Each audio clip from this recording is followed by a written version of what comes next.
अस्सलाम वालेकुम, नमस्कार, सत श्री अकाल एंड गुड इवनिंग। मैं हूं आरज़ू कासमी और आप देख रहे हैं फेस ऑफ।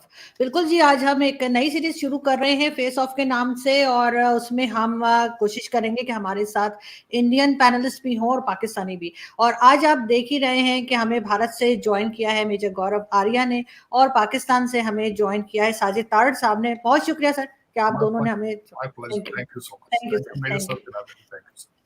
तो सबसे पहले मैं तारड़ साहब आपकी तरफ चलूंगी और मैं ये पूछना चाह रही हूँ कि इंडिया पाकिस्तान जो है वो वैसे तो आपस में उनकी एक लगी रहती है, जंग भी हुई है और बहुत ज्यादा लड़ाई झगड़े भी रहते हैं। और एक हम देखते हैं हथियार की भी दौड़ लगी होती है। पाकिस्तान जो है वो भी हथियार खरीदता रहता है कि जी हिंदुस्तान हमला कर देगा। हिंदुस्तान इसलिए लेता है कि उसे चाइना से खतरा है। लेकिन जो एक और इशू बीच में दुनिया में चल रहा है फूड शॉर्टेज का, उसके ऊपर कोई बात नहीं कर रहा। आपके ख्याल से अगर खाना नहीं होगा तो हम लोग क्या बम वगैरह खाने की तरफ चले जाएंगे? तो इस जो इश्यूज हैं, जो मेन इश्यूज हैं, जो जिससे आम आदमी की जिंदगी मुतासिर होती है, उसके ऊपर आपको लगता है कोई काम हो रहा है या होना चाहिए? देखें, इस पे अनफॉर्चुनेटली इसको अनफॉर्चुनेटली कहा जा सकेगा अल्टीमेटली कि दोनों तरफ से एक तो एतमाद का फैक्टर नहीं है बिल्कुल। उसके ऊपर कई उसके बैकग्राउंड हैं, उसका कोई एक बैकग्राउंड नहीं है, कई बैकग्राउंड। लेकिन आज के सर्कमस्टांसेस में जिस तरह देखें तो पाकिस्तान के हालात जो है इस वक्त चल रहे हैं, इस वक्त ये क्या कर सकते हैं? ये भारत के साथ क्या रिलेशनशिप ठीक करेंगे? किसी के साथ भी रिलेशनशिप ठीक करने की पोजीशन में नहीं है। मैं अभी जब एक पुरानी आदत है, सुबह उठते ही सबसे पहले देखता हूँ दुनिया में क्या हो रहा है और पाकिस्तान में क्या हो रहा है। डॉलर एक इस दफा अब आज जो है 227 का बिक रहा है। श्रीलंका ने जब बैंकरप्सी दी थी तो 230 रुपए का डॉलर था वहां पे। और उसके बाद में इसको थोड़ा सा आप जब दुनिया के साथ कंपेयर करते हैं तो आज इटली के वजीर आजम मारियो द्रागी ने वोट ऑफ नो कॉन्फिडेंस की वजह से अपना रिजाइन दे दिया है। उससे पहले बोरिस यल्सिन ने रिजाइन दिया था अदम एतमाद की वजह से। मुंबई के अंदर शिवसेना अपनी गवर्नमेंट जो है वो लूज कर चुकी है अदम एतमाद की वजह से।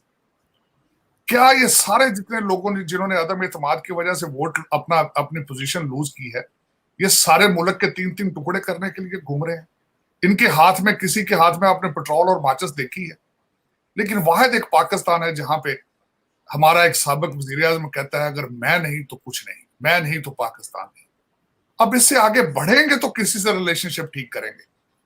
अब 3 महीने के लिए, 4 महीने के लिए शहबाज शरीफ साहब आए हैं, उन्होंने बेबी स्टेप लिया है, उन्होंने वहां ट्रेड मिनिस्टर भेजा, चाहे ट्रेड हो या ना हो। उन्होंने खत लिखा है मोदी साहब को, जो कि होना चाहिए था। हमारे पिछले वजीर आजम, आप उनका पोजीशन देख लें, वो कहते हैं जब तक मोदी साहब हैं हम बात ही नहीं करेंगे, जब तक 370 को रिमूव नहीं करेंगे हम बात ही नहीं करेंगे। अब उसमें अगर इनको कुछ समझाने वाला हो बंदा तो उनको ये कहे कि अगर आप डायलॉग नहीं करते तो उसमें विनर और लूजर कौन है, उसमें ये समझाने वाला उनको कोई नहीं।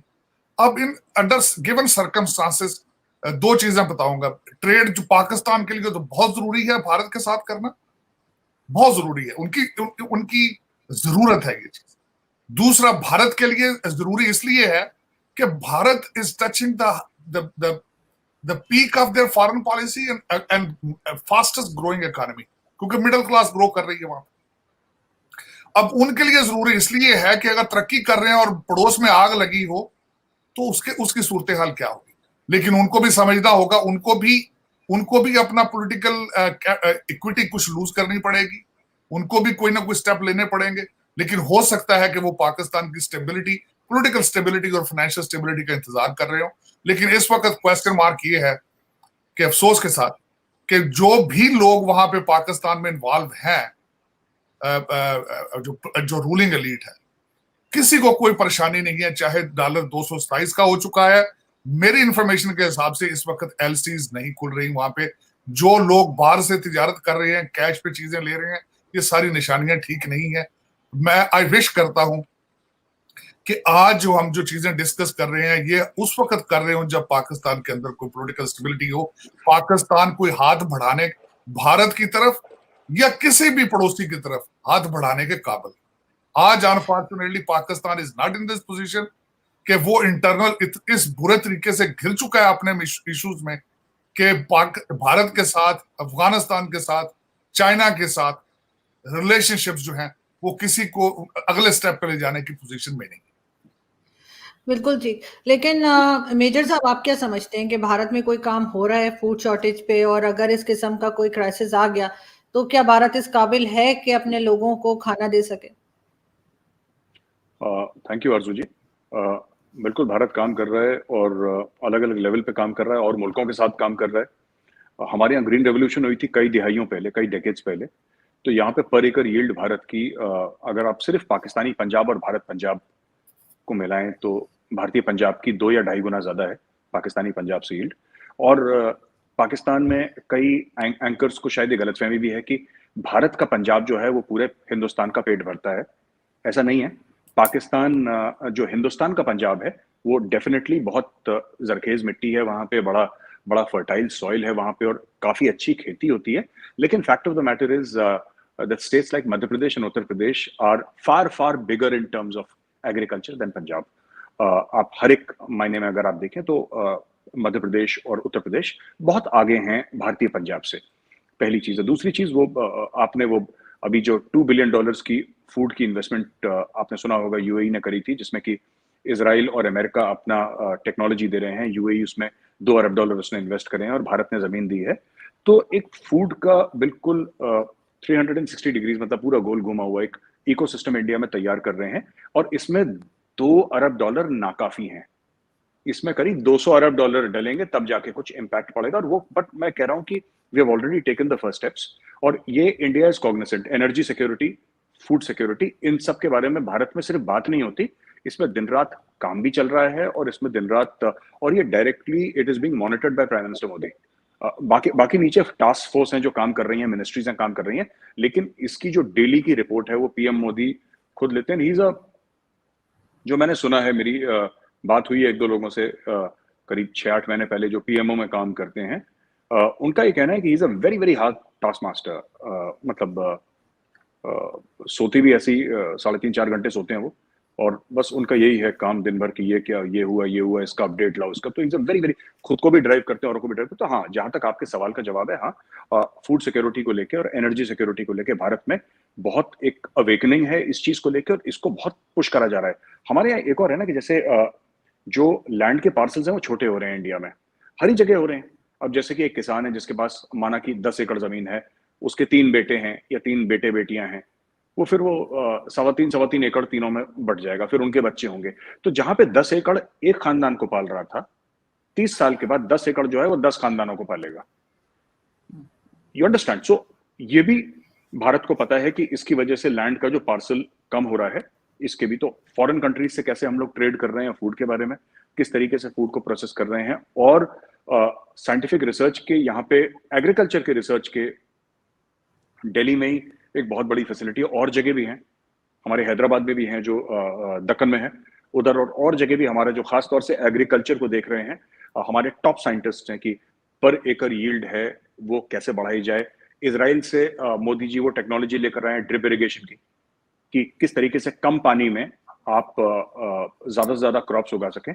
तो ये सब बातें चल रही हैं। किस तरीके से डिसैलिनेशन प्लांट्स लगाएंगे तो समुद्र के खारे पानी को मीठा पानी करेंगे, उसको पीने के लिए या फिर उसको फार्मिंग के लिए किस तरीके से इस्तेमाल करा जाएगा, ये सब हो रहा है। और जहां पे कुछ नहीं उग सकता, जैसे कि राजस्थान में कुछ जगह हैं जहां पे आसपास पानी नहीं है, या गुजरात में कुछ ऐसी जगह हैं जहां पे नमक है, मतलब आप 50 किलोमीटर देखेंगे तो सिर्फ वो रन ऑफ कच्छ का एरिया जहां पे सिर्फ नमक ही नमक है जमीन पे, सफेद, इट्स लाइक द मून।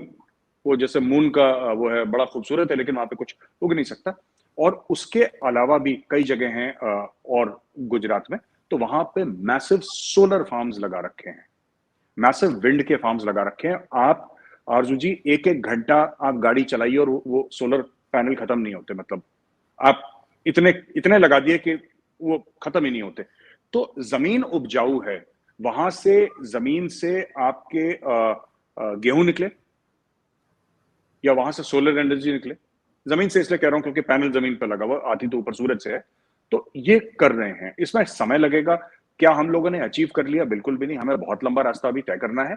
लेकिन there is a plan, there is a budget and there are efficient people who are doing it 24/7। तो मैं होपफुल हूं कि हो जाएगा, इसलिए मैं होपफुल हूं।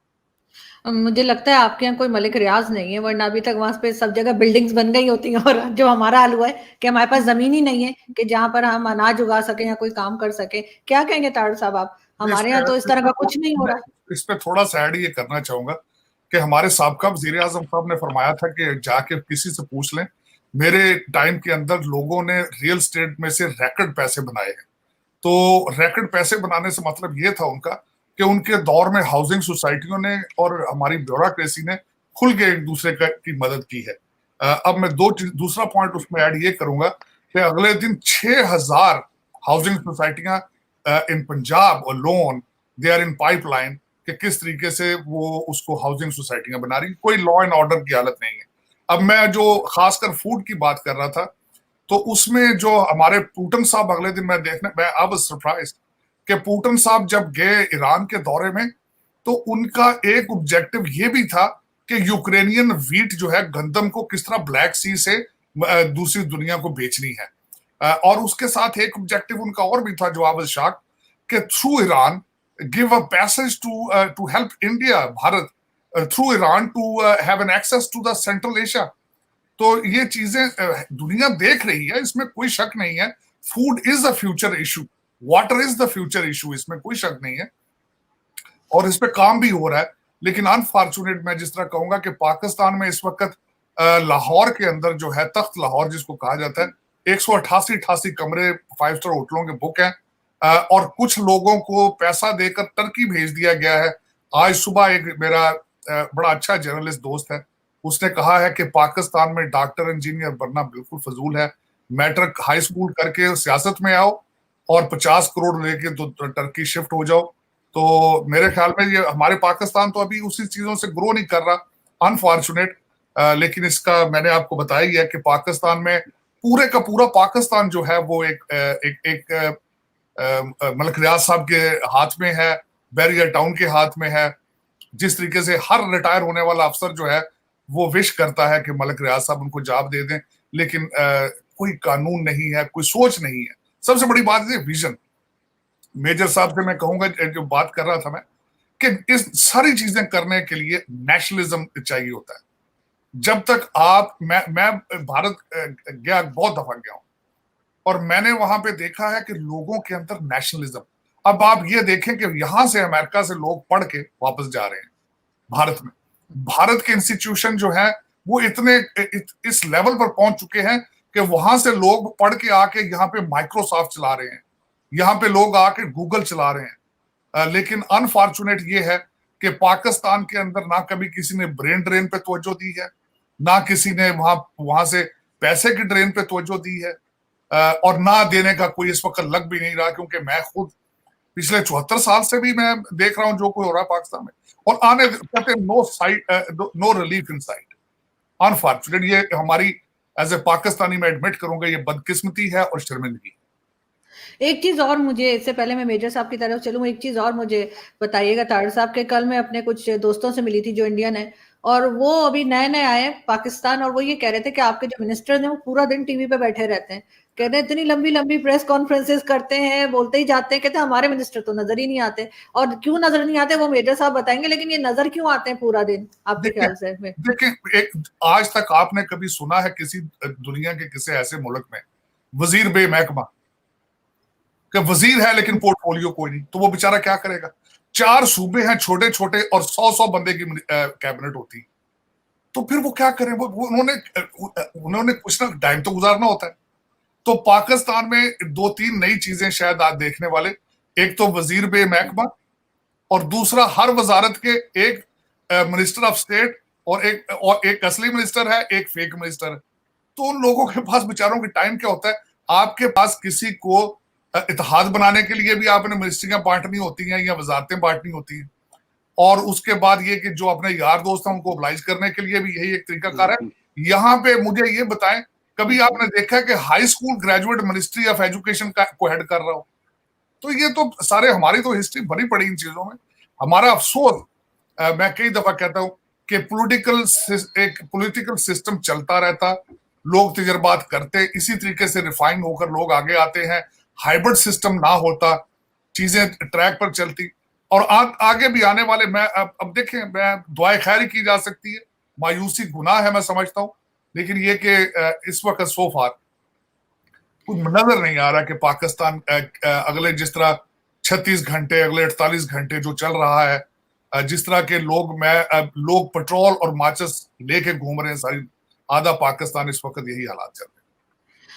मैं मेजर साहब आपसे भी ये पूछना चाहूंगी कि आपके मिनिस्टर्स जो हैं वो टीवी पे नजर नहीं आते, जबकि हमारे मिनिस्टर्स तो हर वक्त टीवी पे ही रहते हैं। तो आपके मिनिस्टर्स टीवी पे क्यों नहीं आते? किसी डिबेट में हमने नहीं देखा, किसी उसमें जैसे टॉक शोज में नहीं होते। और साथ साथ ये भी कहा जाता है कि जो भारत में अपोजिशन है वो बड़ी कमजोर है और उसकी वजह से डेमोक्रेसी जो है बड़े खतरे में है। तो मोदी जी ने ऐसा क्या कर दिया है कि अपोजिशन इतनी कमजोर हो गई है?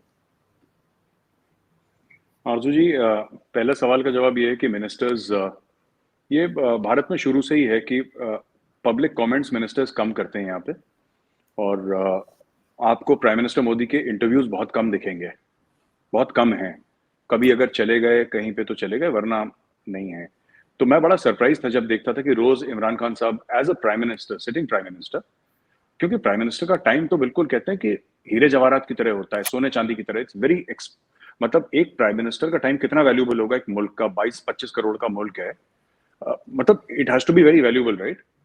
बट यहाँ पे रोज के रोज, अब आप सीएनएन के इंटरव्यू के लिए जाएंगे, 1 घंटा आप तैयारी करेंगे, आधे पौन घंटे का वहां पे इंटरव्यू होगा, आपका मेकअप होगा, उसके बाद वो आप डिस्कस करेंगे, आपके 2-3 घंटे तो चले गए रोज के। तो मतलब अगर आप एक इंटरव्यू 45 मिनट का भी करते हैं तो तो थोड़ा सा अब पता नहीं ऐसा क्यों है वहां पे, लेकिन यहाँ पे ऐसा बिल्कुल नहीं है। आपको बड़े बड़े मिनिस्टर्स का कोई रेलिवेंट चीज है तब वो जाएंगे, पर मैंने तो नहीं देखा कभी किसी को टॉक शो में जाते हुए, ऐसे मीडिया को एड्रेस करते हुए। कोई बड़ी चीज होगी तो हाँ, एक प्रेस ब्रीफिंग होगी। प्रेस ब्रीफिंग में जो स्पोक्स, अच्छा आप एक और देखिएगा कि जो बाची साहब हैं, spokes person for the ministry of external affairs, वो ज्यादातर बोलते हैं। आपने जयशंकर साहब के बयान कम देखे होंगे, जयशंकर साहब बहुत कम बोलते हैं। आप हाँ, वो थोड़ा सा मिनिस्टर ऑफ एक्सटर्नल अफेयर्स है, ज्यादा वर्ल्ड मीडिया में उछाली जाती है उनकी बात, but he is a man of very few words, वो बोलते नहीं ज्यादा।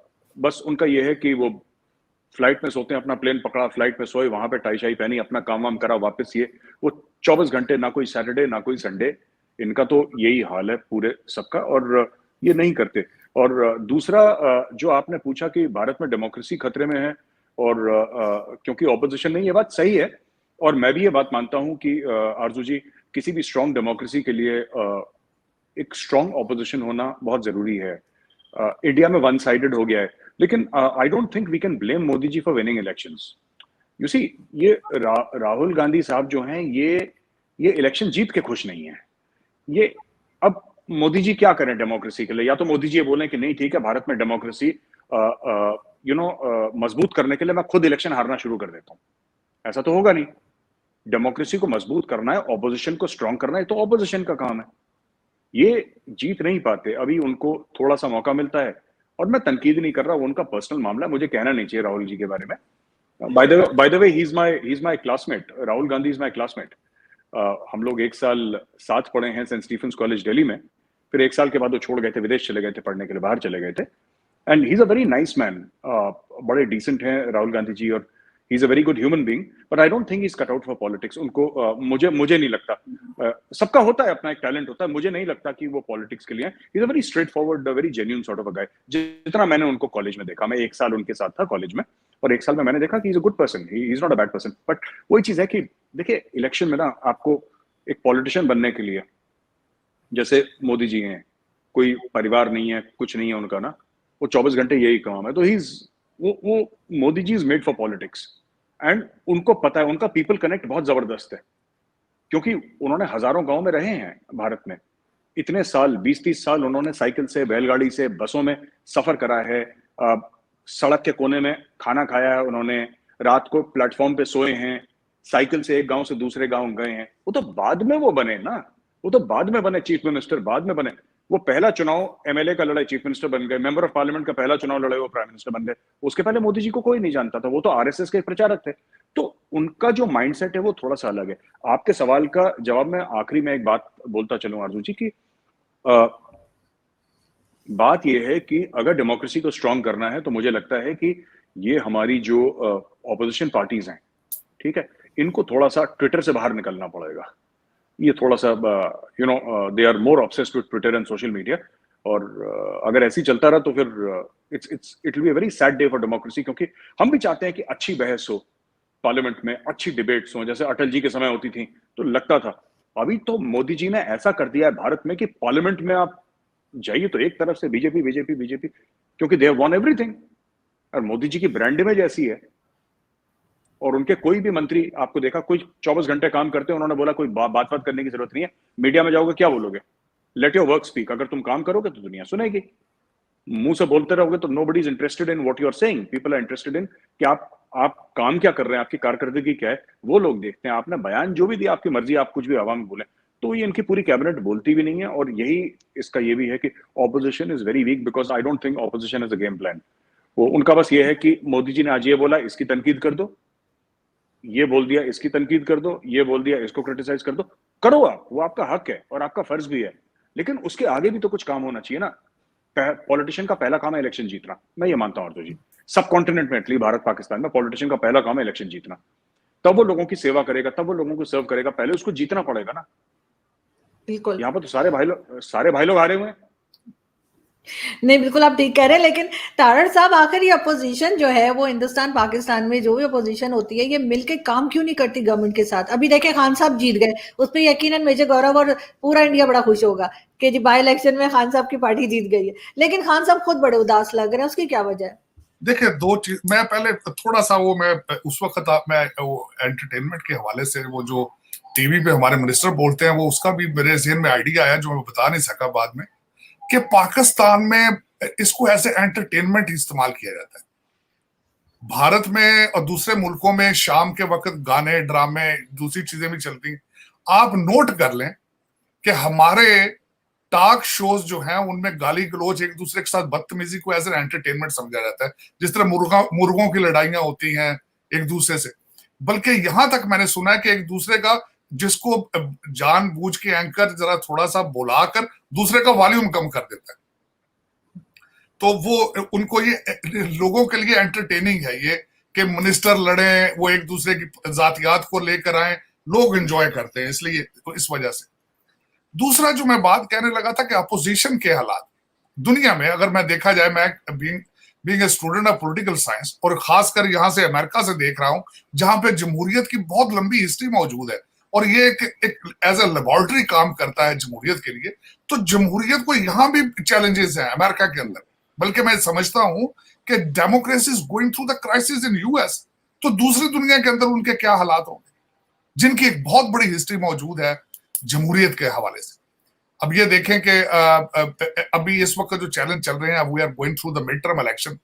अमेरिका के अंदर इनके लिए एक बहुत, इस वक्त गवर्नमेंट के लिए बहुत बड़ा टास्क है कि इलेक्शन पे लोगों का एतमाद बहाल किया जाए। लोग पिछली दफा कोविड की वजह से जब मेल इन वोटिंग हुई थी उस वक्त से, और जिस तरीके से डोनाल्ड ट्रंप साहब ने पिक्चर ड्रा करने की कोशिश की थी कि फेक इलेक्शन या चेंजेस आई हैं, तो जमहूरियत को यहां भी ये चैलेंजेस है। और बिल्कुल बेजा साहब ने सही फरमाया है कि social media is a biggest challenge, और media is a big challenge for the democracy, क्योंकि अब मीडिया नहीं रहा, वो एक इंडस्ट्री बन चुका है, जर्नलिज्म इंडस्ट्री बन चुका है, वो लोगों के माइंडसेट तैयार करता है कि आपने भी वोट किस तरह देने। पहले इस तरह नहीं होता था ये। तो जमहूरियत की, और दूसरा वीक जो अपोजिशंस हैं वो भी पॉलिटिकल इंजीनियरिंग का हिस्सा है। अब आपने ये नया लफ्ज, मैं बड़े अरसे से इस पे अब रिसर्च कर रहा हूं कि पॉलिटिकल इंजीनियरिंग क्या है।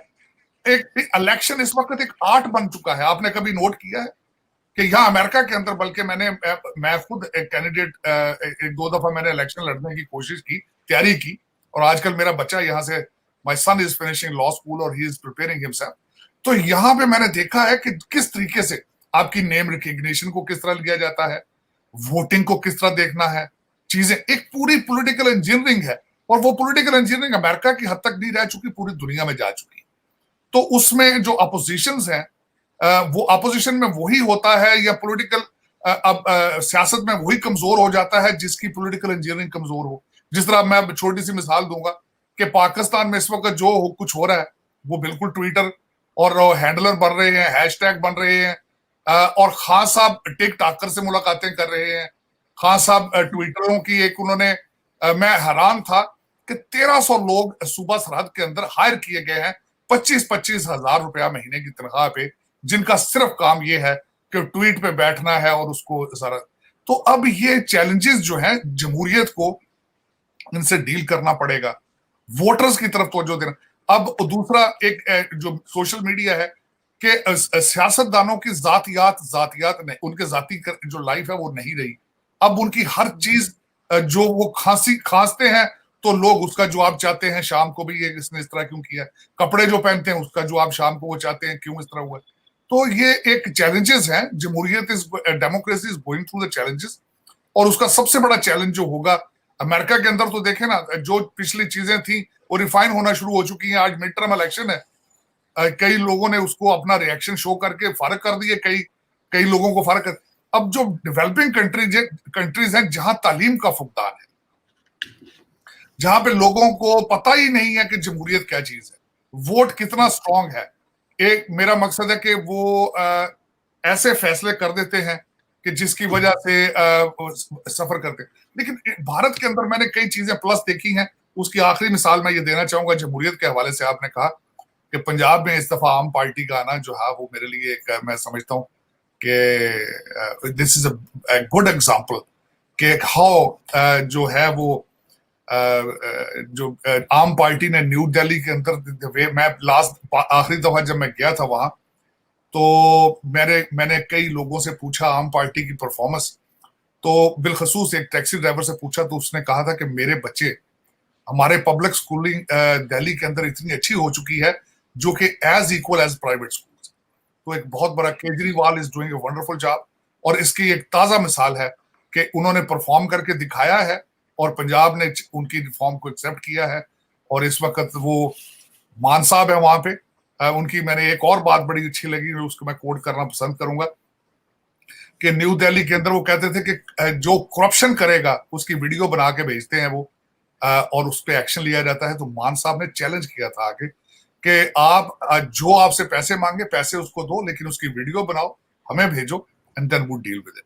तो लेकिन ये कि काश इस तरह की चीजें सरहद की इस तरफ भी हो, जमहूरियत पले आगे चले, एक दूसरे के साथ हार्मनी में रहना सीखें, एक दूसरे की शिकस्त को एक्सेप्ट करना सीखें, अदम एतमाद अगर वोट आ जाए तो उससे डील करना सीखें। मैं हैरान हूं कि खान साहब स्पोर्ट्समैन है, मेरी खुद की बच्ची जो है नेशनल लेवल की स्क्वाश प्लेयर है, मैं हमेशा उसको एक चीज सिखाई है कि जीत से डील करना सीखो और हार के साथ डील करना सीखो। मेरी बच्ची स्क्वाश प्लेयर एक दो शुरू में रोती थी कई दफा हार के गेम, तो मैंने कहा बेटा यू विल प्ले 50-60 हजार गेमें जिंदगी में खेलोगी, हर गेम पे रोगे बैठ के। तो यही मेरा मशवरा है बिल्कुल इस वक्त पाकिस्तान को, खासकर जो जमहूरियत में लोग बैठे हैं, कि हार से डील करना भी सीखो। और दूसरा ये है कि जो हम बात करते हैं हमेशा, ये मैं कहता हूं कि देखें दुनिया ने जंगें करके देख ली, दुनिया ने एक दूसरे ऊपर एटॉमिक पावर्स यूज करके देख ली हैं, लेकिन उनसे निकलता कुछ नहीं है। 21st सेंचुरी देखें, जब बच्चा पैदा होता है वो सिर्फ इंसान होता है, वो बाद में हिंदू बनता है, बाद में मुसलमान बनता है, बाद में वो मुस्लिम लीग नून का बनता है या बीजेपी का बनता है। तो उस चीज का लिहाज करना चाहिए, एक दूसरे को एज ए इंसान एक दूसरे की रिस्पेक्ट करना शुरू करें। और दूसरा मैं एक रिलीजियस चीज ऐड करना चाहूंगा, हालांकि I am not a religious person, दुनिया का हर मजहब ये कहता है कि खुदा तक पहुंचना है, ईश्वर तक पहुंचना है, वाहे गुरु तक पहुंचना है, तो इंसानों से मोहब्बत करना सीखो। वो हर मजहब ये कहता है कि अगर आपने सुप्रीम बीइंग तक पहुंचना है तो लव ईच अदर। हर मजहब प्यार का सबक देता है, लेकिन अफसोस के साथ आज हम लोग जो है वो सियासतों में, कदूरतों में, सियासत, एक तो मजहब को कारोबार बना लिया गया है, उसकी वजह से ज्यादा नुकसान हो रहे हैं। Organised religion has done more damage to the human being versus done any good. लेकिन ये कि मैं खास कर, क्योंकि हमारे आज मेजर साहब भी बैठे हैं और हमारे देखने वाले भी काफी सरहद की दूसरी तरफ भी होते हैं, तो मैं उनको ये बताना चाहता हूँ कि ये people to people there is so much love regardless how. मैं high regards for the Major Saab. He said, you won't imagine how biggest fan I am of this person, the way he speaks, the way he handles the, and it's remarkable. I wish there are more people like you, Major Saab. those are or those are living on the ground, and those have harmony and love, and at least they have a will to cross border dialogue और चीजें. I wish कि बिल्कुल. people think like that. जी, बिल्कुल. और इसी के साथ मैं दोबारा मेजर साहब आपकी तरफ चलूँगी और मुझे ये बताइए कि पाकिस्तान इस वक़्त मतलब टीटीपी के साथ भी प्रॉब्लम्स हैं हमें, हमारे इधर अटैक्स भी हो रहे हैं, साथ-साथ इकोनॉमी भी ख़राब हो गई है, फॉरेन पॉलिसी भी हमारी जो है वो बिल्कुल ही सभी को मालूम है कि किस हद तक डैमेज्ड है. तो एक तरह से बहुत ज़्यादा प्रॉब्लम में है आपका पड़ोसी मुल्क. तो इससे भारत को कुछ फ़र्क पड़ता है, कोई टेंशन होती है कि जी होनी तो वैसे चाहिए मेरे ख़्याल से, क्योंकि ज़ाहिर है बिल्कुल साथ ही है कंट्री. तो आपके ख़्याल से कोई टेंशन होती है या कोई इस तरह की चीज़ आप समझते हैं कि कोई नुकसान भारत को भी हो सकता है अगर पाकिस्तान मज़ीद इस तरह की प्रॉब्लम्स में जाता गया जैसे कि श्रीलंका के साथ हुआ है? आरज़ू जी, जब भी आपके नेबर के यहाँ कुछ परेशानी होती है तो ज़ाहिर-सी बात है कि वो जो शोले हैं, वो जो आग है, वो आपको भी छूती हैं. तो अगर कोई ये बोले कि पाकिस्तान में जो हो रहा है हमें क्या फ़र्क पड़ता है, होता रहा, आग लगती रहे, हमें कोई फ़र्क, दिस इज़ रॉन्ग. ऐसा प्रैक्टिकली ऐसा नहीं होता. सुनने में बड़ा अच्छा लगता है, लेकिन जो असली ज़िंदगी उसमें ऐसा होता नहीं है. बट ये चीज़ है कि आप इसको मैनेज कैसे करते हैं, राइट? आप इसको मैनेज किस तरीके से करते हैं. मुझे ऐसा लगता है कि खासतौर से पाकिस्तान के कॉन्सेप्ट में, अगर मैं आपका सवाल ठीक तरीके से समझ पाया आरज़ू जी, मुझे ऐसा लगता है मैम कि पाकिस्तान के कॉन्टेक्स्ट में, चाहे पाकिस्तान में कोई अच्छी चीज हो या बुरी चीज हो, मैंने कभी उसके पीछे प्लान नहीं देखा. अच्छी चीज भी हो जाती है और बुरी चीज भी हो जाती है. मतलब कि वो थिंग्स कीप ऑन हैपनिंग. उसके ऊपर कोई कंट्रोल नहीं है, कोई पॉलिसी नहीं है. जैसे लोग कहते हैं कि कश्मीर पाकिस्तान की शाहरग है. ठीक है, वो जिन्ना साहब का स्टेटमेंट है कि कश्मीर पाकिस्तान की शाहरग है, और that is the cornerstone of Pakistan foreign policy and Pakistan defence policy. लेकिन मैंने कोई डॉक्यूमेंट नहीं देखा इंटरनेट पे विच सेज दैट ये पाकिस्तान की कश्मीर पॉलिसी है, कि आपके मुल्क का सदर है या वजीर आजम है, वो कौम को बैठा के बताए कि बच्चों ऐसा है, this is the thing that we are doing, या उनको ना भी बताए कौम को, राइट? तो इसलिए क्या होता है कि पर्सनलाइज्ड रिस्पॉन्सेज होते हैं, इंस्टीट्यूशनल रिस्पॉन्सेज नहीं होते पाकिस्तान में.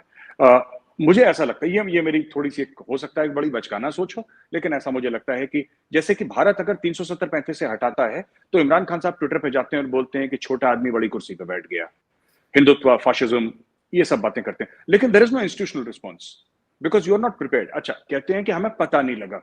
बीजेपी की तो इलेक्शन मैनिफेस्टो में लिखा हुआ है इतने सालों से कि जिस दिन हमारे पास एब्सोल्यूट मेजॉरिटी पार्लियामेंट में रही, हम सबसे पहला काम करेंगे. ये आज से नहीं, वो तो 40-50 साल से बीजेपी कह रहा है. बीजेपी आज से थोड़ा कह रहे हैं. बीजेपी की तो मोदी साहब की इलेक्शन स्पीचेस हैं जिन्होंने बोल रहे. तो नहीं पता था, ये तो this is not an excuse, क्योंकि वो तो ये कोई, और जो लोग कहते हैं कि आपके टीवी एंकर्स ने ये भी बोला कि जैसे भारत ने साजिश करी है 370-35 से हटा के, साजिश नहीं करी. मुंह पे बोल के जो काम करा जाता है वो साजिश नहीं होती है ना, दैट इज नॉट साजिश. वो तो आपने कर दिया जो आपको करना था. तो मुझे ऐसा लगता है, आपने टीटीपी की बात करी, ठीक है, मैं ऐसे सख्त अल्फाज आपकी शो पे नहीं लेना चाहता, लेकिन ये लोग जानवर हैं टीटीपी वाले, ठीक है ना. इनसे बात क्यों कर रहे हैं, मुझे हो सकता है कोई मजबूरी हो, खान साहब की सरकार की कोई मजबूरी थी, या फिर शहबाज शरीफ साहब की सरकार की कोई मजबूरी हो, एस्टैब्लिशमेंट ने बोला हो, मुझे नहीं पता. पर ये जानवर हैं टीटीपी वाले, इनको तो पकड़ के टाइट करिए सीधी, ठीक है. और एक और बात, मैं डे 1 से बोल रहा हूं, जब पाकिस्तान में बड़े शादियाने बज रहे थे और बोला था कि नहीं अब तो अफगानिस्तान में आ गए हैं और अब वो कश्मीर लेके देंगे. वो पीटीआई की जो एक मोहतरमा भी थी, उन्होंने बोला था टेलीविजन पे कि वो कश्मीर. मैं डे 1 से पाकिस्तानियों को ये बात, जो भी मेरे दोस्त हैं जिनसे बात हो रही है, कि ये तालिबान किसी के ये पकड़ में नहीं आने वाले आपके. ये आपको स्ट्रेटेजिक डेप्थ चाहिए थी अफगानिस्तान के अंदर, पाकिस्तान को चाहिए थी. हमीद गुल साहब ऑन रिकॉर्ड हैं, मरहूम जनरल हमीद गुल, मैं उनकी बात कर रहा हूँ. He is on record saying that we desired strategic depth inside Afghanistan. आज की तारीख में अफगानिस्तान ने टीटीपी का इस्तेमाल करके पाकिस्तान के अंदर स्ट्रेटेजिक डेप्थ कर रखी है. और इन लोगों को ये समझ रहे थे कि ये लोग तो क्या है, ये तो गुफाओं से आए हैं और अजीब अजीब से इनके भेस हैं और लंबी दाढ़ी, लंबे लंबे बाल और रॉकेट लॉन्चर लेके. वो लोग इतने शातिर निकले कि उन्होंने सबको घुमा रखा है. तो मेरा सिर्फ ये कहना है कि अगर आपकी किसी भी मुसीबत के लिए अगर इंस्टीट्यूशनल रिस्पॉन्स हो, दैट इज ऑलवेज बेटर. जो वजीर हैं वो कम बात करें, वो बिल्कुल ना बोले. मुझे तो ऐसा लगता है कि ये बहुत बड़ी सर्विस होगी, ये मोदी जी ने यहाँ पे कर रखा है, and this is a good example to follow. हमें पाकिस्तान से सीखना चाहिए, पाकिस्तान को इंडिया से सीखना चाहिए. We should learn from each other. और एक चीज जो मोदी जी ने बोल रखी है कि भाई मुंह बंद करो और काम करो. आवाज ना सुनाई दे मुझे किसी की, चुप रह के बस भागते रहो 24 घंटे।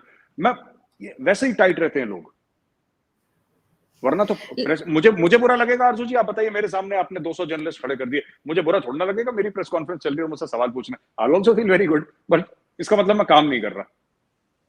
लेकिन सर ये भी तो कहा जाता है कि वो टीटीपी वाले आते हैं और आके यहाँ पर जो है हमारी फोर्सेस के साथ लड़ते हैं और उसके बाद वो वापस भाग के अफगानिस्तान चले जाते हैं। क्या ये पॉसिबल है मेजर साहब, किस तरह से हो?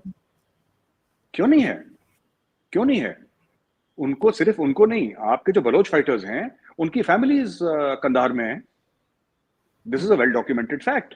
आपके जो तहरीक तालिबान पाकिस्तान है उसका नाम टीटीपी है, लेकिन उसका पूरा का पूरा बेस अफगानिस्तान के अंदर है, ट्राइबल एरियाज। वो लोग नहीं मानते ड्यूरन लाइन, वो लोग जाते हैं, उनको शय अफगान तालिबान की। अफगान तालिबान, देखिए अफगान तालिबान जब पावर में आए सबसे पहले किसको छुड़ाया था उन्होंने जेल से? टीटीपी वालों को छुड़ाया था ना जेल से, तो वो है वहां पे। आप देखिए, a good terrorist is a dead terrorist. Pakistani फौज को चाहिए इनको जान से मार के खत्म करें, तब जाके शांति होगी।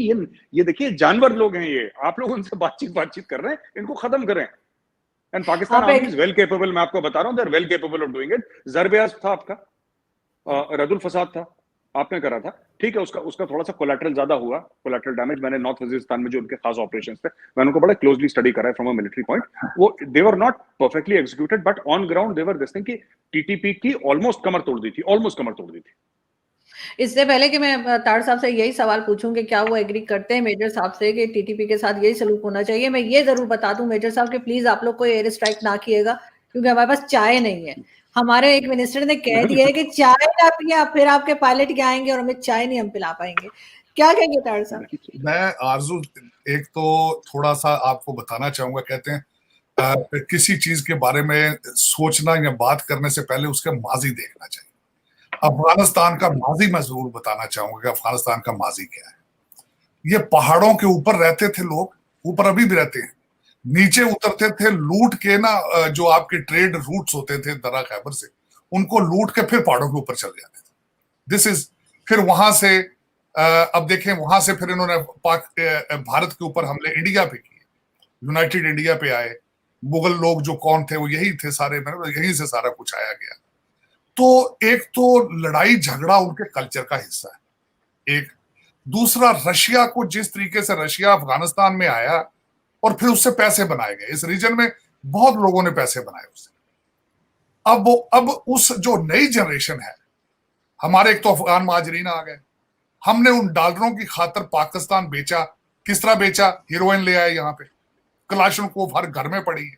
मुझे अभी तक याद है जब मैं ग्रो कर रहा था, अफगानी पंजाब के अंदर घरों में आके कलाशनकोव की डिलीवरियां करते थे। मैं जब इस्लामाबाद में पढ़ता था, जब मैं इस्लामाबाद पढ़ता रहा हूं, उस वक्त इस्लामाबाद के जुमा बाजार में रशियन आपके यूनिफॉर्म बिकते थे वहां।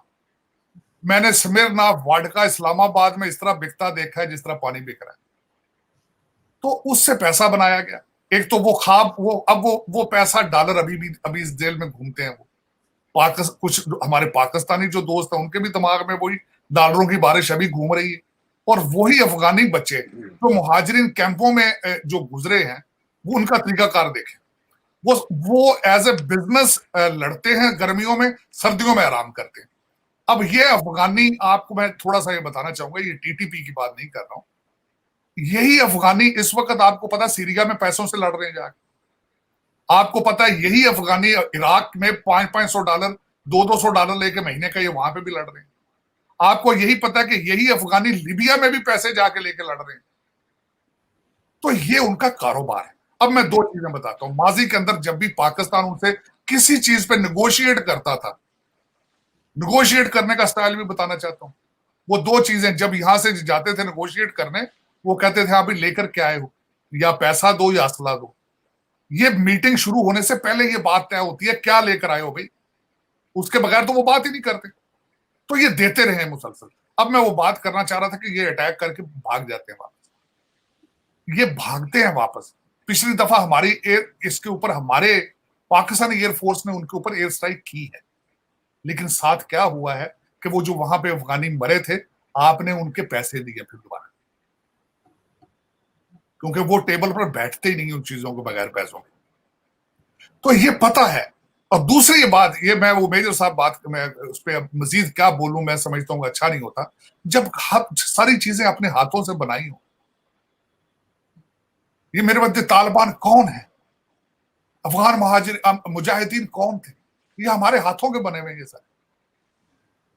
तो इनको बनाया है, अब वो उनके हमारे वो गले पड़ रहे हैं, अब वो चैलेंज कर चुके हैं, पाकिस्तान की सॉवरेनिटी को चैलेंज कर चुके हैं। लेकिन एक बात ये जरूर कहूंगा कि जो लोग चीज असेंबल करते हैं उसको डिसमेंटल करना भी वो जानते हैं, लेकिन उसके लिए विल चाहिए। वो विल कहां से लाएंगे?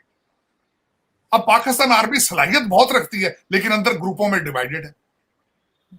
हमारे आधे तालिबानी माइंडसेट के लोग तो फौज में बैठे हैं, हमारे आधे आर्मी के लोग तो वो चाहते हैं रियासत मदीना बनाई जाए, वो आधे हमारे आर्मी के अंदर बैठे लोग कहते हैं शरिया इन्फोर्स की जाए। हमारा चैलेंज तो ये है, हमें पता ही नहीं। एक तो सबसे पहले इस्लाम एक foreign religion for the sub continent, और यहां पे लाकर हमने उसको बिल्कुल उसको समझने की कोशिश नहीं की। हम सुबह उठते हैं, दिल होता है तो इस्लामिक पॉइंट ऑफ व्यू से सोचना शुरू कर देते हैं, शाम को बैठते हैं तो पाकिस्तानी सोच बन जाती, दोपहर को सोचते हैं तो कहते हैं पैसे बना लो। तो मेरा मकसद एक कंफ्यूजन है, एक ऐसा इज़्तिराब है।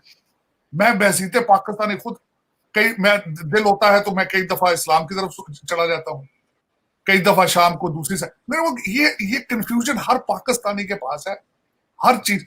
आप 72 तो फिरके बना लिए आपने मजहब के, शिया सुन्नी एक दूसरे को, आप अहमदी अलग हैं, शिया सुन्नी अलग हैं, बरेलवी अलग हैं, कौन कितना मसलक आपके नहीं है। लेकिन उसकी बात यह है, हर प्रॉब्लम जो है, मैं समझता हूं मेरी नजर में, जो मैं सारी जिंदगी, हर प्रॉब्लम के साथ एक सोल्यूशन होता है अगर आप उसको ढूंढना चाहें। बिल्कुल होना चाहिए। अगर आप पंजाब के अंदर आरजू, अगर आप पंजाब के अंदर गवर्नमेंट बनाने की सलाहियत नहीं रखते, आप सुकून पंजाब में लाने की सलाहियत नहीं रखती, तो टीटीपी को किस तरह डील करेंगे आप? वो तो बहुत दूर है भाई, टीटीपी तो बहुत दूर है, डॉलर आपके कंट्रोल से बाहर है इस वक्त। मुझे ये बताएं, शहबाज शरीफ साहब, मैं छोटी सी आखिरी दो मिसालें देना चाहूंगा, आखिरी दो मिसाल। हमारे रियासत मदीना के जो ठेकेदार हैं इस वक्त, अपने हमारे इमरान साहब, उन्होंने दो नारे लगाए, हकीकी आजादी और अमेरिका की आजादी के। उन्होंने कहा था अगर अमेरिका की गुलामी करनी थी तो इससे अच्छा था पाकिस्तान बनता ही ना। मैं इन दो स्टेटमेंट्स को काउंटर करना चाहूंगा। खान साहब के दौर में दो फाइनेंशियल मिनिस्टर थे, दोनों आईएमएफ के मुलाजिम थे, पीपल्स पार्टी के दौर के थे। खान साहब ने आईएमएफ को अकोमोडेट करने के लिए लेजिस्लेशन की। आईएमएफ क्या है? एक अमेरिकन इंस्टीट्यूशन है, यह सबसे ज्यादा फंडिंग अमेरिका देता है, उसके ऊपर उनका इन्फ्लुएंस मौजूद है। अब उसके बाद दूसरी चीज पे जाना चाहता हूं कि इस वक्त हमारे जो शहबाज शरीफ साहब हैं, 3 महीने हो गए, उन्होंने अभी तक गवर्नर स्टेट बैंक अपॉइंट नहीं किया। तो इस तरह मुल्क चलते हैं जिस तरह चल रहा है। टीटीपी को डील तब करेंगे जब लाहौर कंट्रोल में होगा, तख्ते लाहौर का फैसला होगा। टीटीपी तो बहुत दूर है। टीटीपी वालों, अच्छा मजे की बात है, टीटीपी वालों को जब इन्होंने पता लगा इनको फाइनेंशियल इनको क्राइसिस में है, उन्होंने कोयले का रेट डबल कर दिया अपना। और आपको दूसरी बात बताना चाहता हूं, 227 रुपए का डॉलर होने की सबसे एक मेन रीजन ये भी है कि यहां से डॉलर सारा स्मगल होकर सारा अफगानिस्तान जा रहा है। और दूसरा कि आपने सिर्फ अफगानिस्तान को हमेशा रुपए डॉलर की नजर से देखा है। गंदम स्मगल आप वहां करते हैं, चीनी स्मगल आप वहां करते हैं, हर चीज। जब भी पाकिस्तान में किसी चीज की शॉर्टेज हुई है, मैं हमेशा ये सोचता हूं कि आपको अफगानिस्तान स्मगल हो रही है। तो जब आप अफगानिस्तान को हमेशा आप एक डॉलर के लेंस से देखते हैं, तो फिर फॉरेन पॉलिसी तो नहीं ना। फॉरेन पॉलिसी मैंने अगले दिन किसी देखे, मैं बिल्कुल नहीं चाहूंगा ये कि कोई बंदा ये सोचे कि मैं शायद पाकिस्तान बैशिंग कर रहा हूं चीजें। मैंने कहा था अगले दिन कि किसी को चाहिए, अगर पाकिस्तान ने आगे फॉरेन पॉलिसी चीजें करनी है, जो ये फैसला करने वाला हो, रूलिंग एलीट हो, उसको कम एटलीस्ट ये जरूर चाहिए कि डॉक्टर जयशंकर का रेज़्मे पढ़ के किसी फॉरेन मिनिस्टर का इंतखाब किया जाए पाकिस्तान। अगर वो देखे अब पॉसिबल, वो तभी होता है जब आपके पास पॉलिटिकल इक्विटी हो और नेशनलिज्म।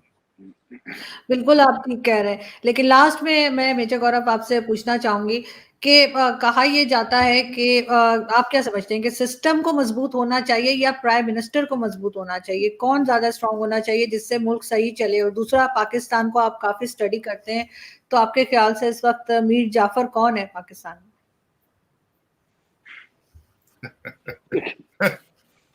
देखिए, मैं आपने सवाल ही ऐसा खतरनाक सा पूछ लिया। देखिए, मुझे लगता है कि अगर सिस्टम स्ट्रांग होंगे तो सिस्टम प्राइम मिनिस्टर को अपने आप स्ट्रांग बना देगा। Institution should be strong. किसी भी मुल्क में, पाकिस्तान हो, इंडिया हो, अमेरिका हो, अमेरिका क्यों सुपर पावर है? अमेरिका इसलिए सुपर पावर है क्योंकि वहां पे इंस्टीट्यूशंस की इज्जत है। कोई परफेक्ट डेमोक्रेसी नहीं है अमेरिका, लेकिन सेल्फ करेक्शन एक बहुत बड़ा एक अमेरिकन ट्रेट है कि ये हमारी गलती है, हम इसको सुधार देंगे। तो ये अमेरिकन करते हैं। फ्रीडम वहां पे उसकी बड़ी वैल्यू है। वो अच्छे में है, बुरे में है, वो बात की बात है। सेकेंड अमेंडमेंट के लिए अमेरिकन जान दिए रहते हैं। ठीक है, अब मैं अग्री नहीं करता, but I am not an American citizen. मैं कौन होता हूँ मैं अग्री करूँ ना करूँ?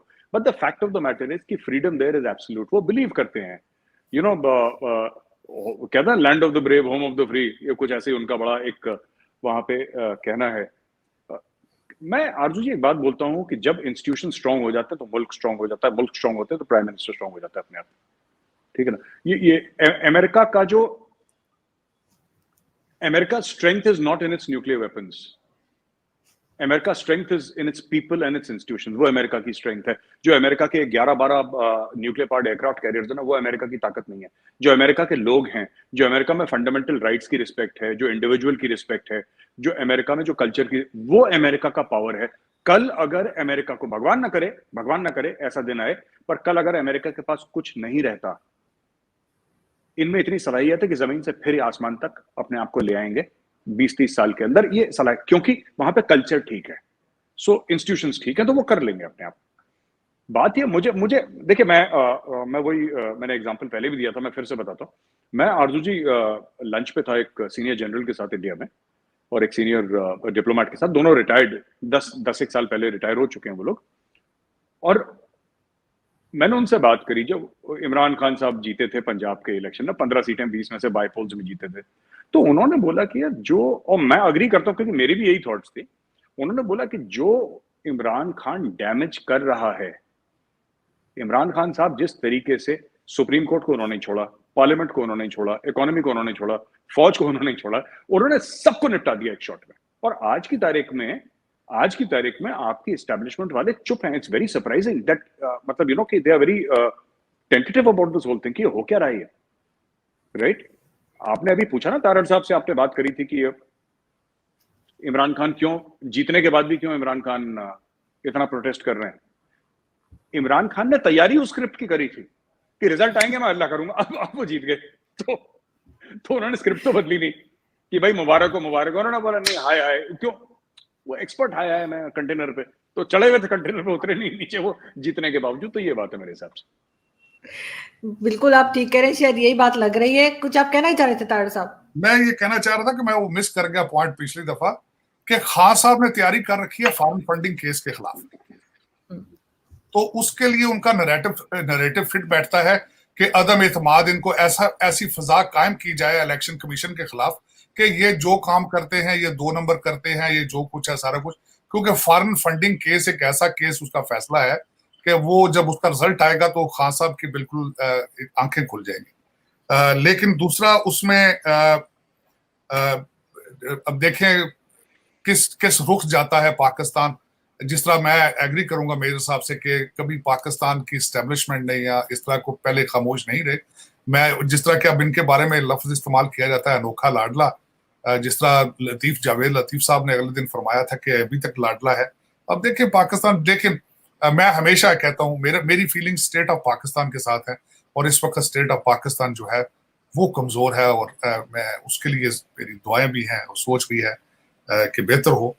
अब देखें कि कहते हैं ऊंट किस रुख बैठते हैं।